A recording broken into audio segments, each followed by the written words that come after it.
I think that, that study kind of really showed me that if the way that kittens were raised kind of determined what they could then see or perceive in their reality, like what am I missing in my life because of the way that my brain is wired and the way that I was programmed by my environment. And I think that's where sort of certain activities like shadow work kind of come in, but recognizing that you really can only see in your reality what your brain is wired for. And so that job, that relationship, that thing that you're trying to manifest or create into your life, it might be right in front of you, but you're missing it because your brain is not programmed to see it or construct it, right?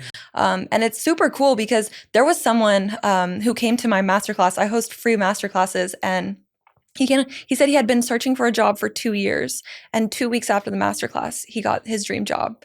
And to me, it's a really cool example, but also like when you wire your brain to become a match. And so that's what it's all about. It's sort of that like neuroscience meets law of attraction sort of situation where when you wire your brain to become a match so that it can actually construct the experience that you're wanting to experience, that's when you can see it.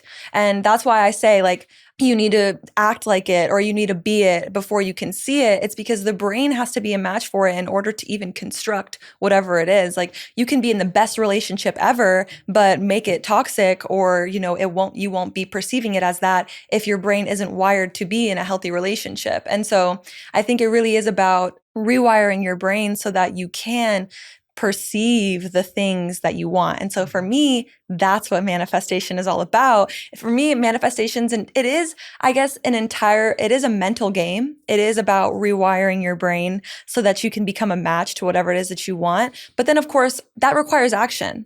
You don't, rewiring your brain, yes, it can be done through visualization and all of that. But a lot of the circuitry, like habit formation and all that, a lot of it comes from action and from doing.